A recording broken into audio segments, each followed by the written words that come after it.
Até agora, mal sobrevoamos o web layout da transação. Vamos analisar um pouco mais como este layout é construído por padrão. Toda a tela é construída através de controles. Vejamos que à direita temos uma toolbox que lista tanto os tipos de controles simples quanto os aninháveis. Ou seja, controles que conterão outros controles. Se analisarmos como o layout da transação está feito, vemos o controle mais externo, aquele que contém todos os outros, que é o de nome MainTable. Trata-se de uma tabela responsiva.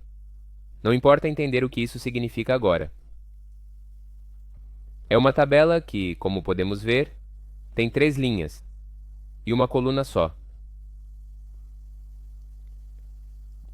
De fato, se ativarmos a janela de propriedades, observamos nesta seção superior da janela a indicação das 3 linhas. E na seção inferior, as propriedades relativas a esta tabela. Dentro da primeira linha, existe outro controle do tipo tabela, com este nome. É outra tabela, desta vez de 2 linhas. Na primeira, há um controle TextBlock, que é o tipo de controle que se utiliza para exibir textos. Em suas propriedades encontramos uma de nome Caption, que será a que conterá o texto que será mostrado na tela. É assim que vemos isso em execução. O layout da transação corresponde a toda esta porção da tela. O restante virá do que é conhecido como objeto MasterPage. Se editarmos o primeiro registro e pressionarmos Confirmar sem alterar nada, vemos esta mensagem. Vejamos de que controle se trata no layout. Corresponde ao controle Error Viewer que está localizado na segunda linha da tabela. Em seguida, na segunda linha da tabela principal, temos mais uma tabela que é a que irá conter os atributos. Na última linha haverá um Action Group, que recebeu este nome. Trata-se de um grupo de ações que aqui na seção direita da tela de layout corresponderá a estes 3 botões, que são os que em execução se veem assim. E estas outras ações, que são as de navegação e a lista de seleção, tratar-se-á de outro grupo de ações, que recebeu o nome de Toolbar. A codificação do que acontece quando o usuário pressiona qualquer um desses botões está dentro da transação, mas não está visível para o desenvolvedor. O Ginxos adiciona isso.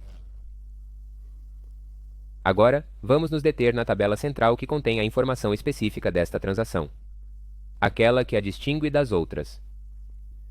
Se eu me posicionar aqui, vejamos que o tipo de controle é Attribute Variable. Todos os atributos da estrutura da nossa transação serão colocados um após o outro por padrão. Os controles Attribute Variable serão campos de entrada ou de saída, que possuem um conteúdo que é consistente com o seu tipo de dado. Por isso, para o Traction ID, que é do tipo numérico, nós o vemos desta forma. E para Traction Photo, que é do tipo imagem, nós o vemos desta outra maneira. Se editarmos as propriedades deste controle, observamos que o tipo de controle é imagem. Em troca, se editarmos as propriedades do controle para Traction ID, nós vemos que ele é do tipo Edit. Na verdade, para todos os demais controles de atributo, que são numéricos ou varchar. Os seus controles serão do tipo Edit. Isso significa que serão, quando não são somente leitura, campos para serem digitados. O usuário deve escrever o valor ali. Se para um atributo numérico, como o Category ID, por exemplo, abrirmos o combo do tipo de controle, vemos todas estas possibilidades. Por exemplo, em vez de o usuário precisar digitar um número naquele campo, podemos fazê-lo escolher um valor de um combo, de um simples, ou, por exemplo, mais aplicável a este caso, de um dinâmico. Já que Category ID é uma chave estrangeira da tabela Category, nós poderíamos fazer com que, em vez de o usuário ter que digitar no campo um ID de categoria válido, sejam apresentadas as categorias da tabela Category do banco de dados, e assim possa escolher um. Ao escolher este tipo de controle, vemos que aparecem mais propriedades. Em particular, a propriedade Item Values, que indica que os valores que ele assumirá serão os do atributo Category ID, da tabela Category. Devemos indicar qual descrição será vista no combo para os valores. Para poder ver o nome, escolhemos a do atributo Category Name. Ao fazermos isso, não precisamos mais do atributo inferido Category Name na tela, porque nós o veremos no combo. Então nós o apagamos do layout. Se executarmos agora,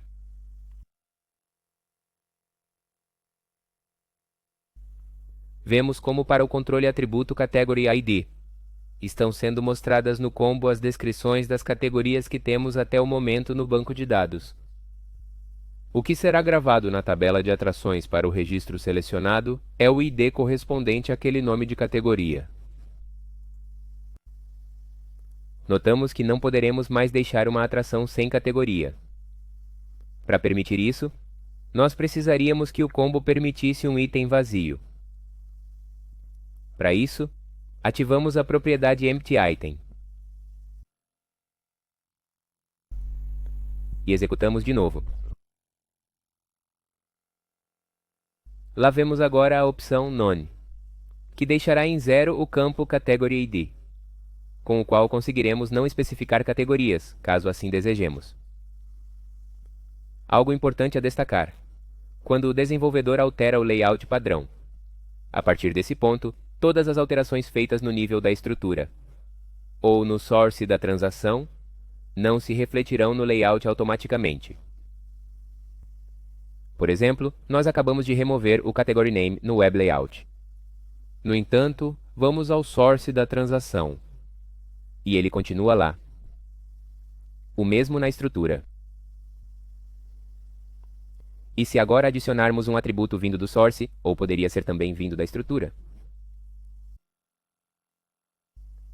ele não será adicionado ao layout, dado que ao modificá-lo perdemos aquela sincronização que existia. Nestes casos, onde modificamos manualmente o Web Layout, dizemos que se perde o dinamismo que existia entre a estrutura e o layout. Isto identificamos claramente através deste ícone, que nos indica em vermelho que o dinamismo não existe mais. Podemos recuperá-lo, ou seja, a ter layout padrão, e que deste modo, tudo o que for feito no source ou na estrutura volte a repercutir no layout. Tenha em mente que, neste caso, perderemos as alterações que fizemos manualmente no layout. Fazemos isso a partir do menu Editar, Apply Default.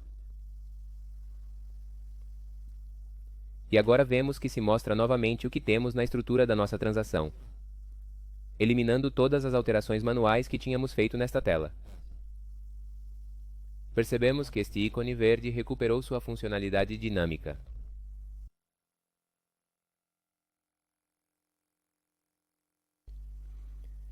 Observamos como para cada um dos atributos presentes na estrutura da transação, o GNexus cria um controle no Web Layout automaticamente. Precisamos conseguir distinguir o atributo que está na estrutura do controle de atributo, ou seja, do atributo como controle no layout. Porque, embora estejam relacionados, não são a mesma coisa. Como analisaremos, eles têm propriedades diferentes, específicas de cada um e propriedades comuns. Por exemplo, se olharmos as propriedades do atributo CategoryId, vemos todas as da seção Type Definition, que são as propriedades que definem as características do atributo no banco de dados. Estas propriedades não terão nenhuma relação com a janela de propriedades do controle de atributo category id. E da mesma forma, para o controle category id, há propriedades, como a legenda do rótulo, que não existe para o atributo. Contudo, notamos que o atributo possui esta propriedade específica, que vejam que por padrão é category id. Se editarmos agora as propriedades do controle de atributo, vemos que a legenda do rótulo tem este valor aqui. O que significa este igual seguido por isto? Que ele pega o valor da propriedade, título do atributo category id. Por isso, na execução, vemos esta etiqueta ao lado do controle. Agora, vamos prestar atenção nas propriedades localizadas sob a seção Control Info do controle. Aquelas que tínhamos modificado. Certamente nos surpreende encontrá-las também no nível do atributo.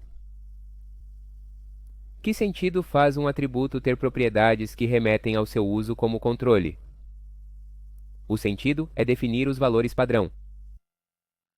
Ou seja, sempre que o atributo for colocado como controle em algum layout, seus valores padrão são retirados daqui.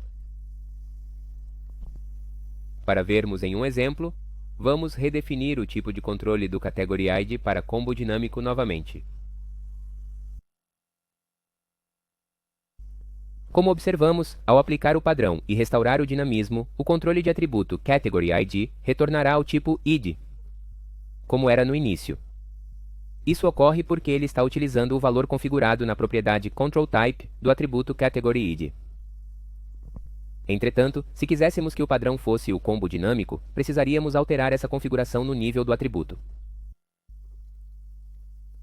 Ao fazê-lo, vemos que agora não só esta propriedade foi atribuída ao controle, mas que automaticamente teve a inteligência de remover o controle correspondente ao atributo categoryName.